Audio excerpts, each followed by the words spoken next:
In today's video, I'm going to teach you how to connect Loki to Grafana.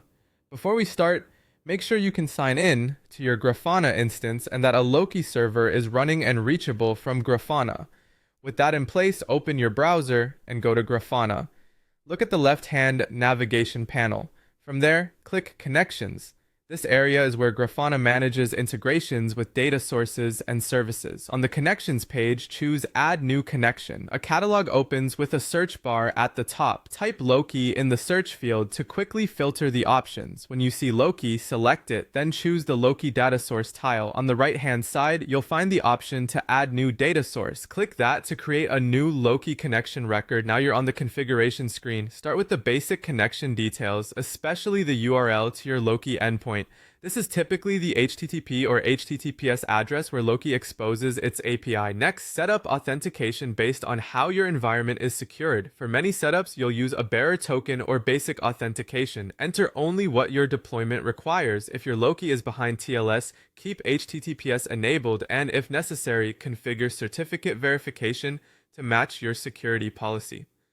Some environments use multi-tenancy. If that applies to you, add the tenant or organization information provided by your administrator.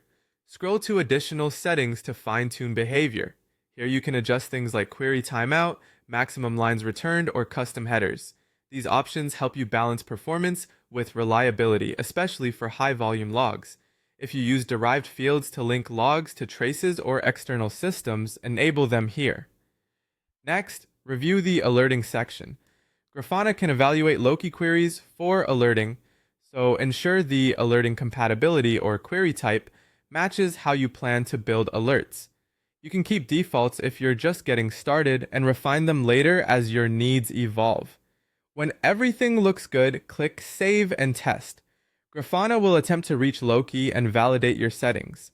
A success message means you're ready to start exploring logs and building panels. If the test fails, double-check the URL, credentials, and any network restrictions such as firewalls or proxies. That's it. You've connected Loki to Grafana. You're now ready to query logs with LogCal and use this data source in your dashboards and alerting workflows.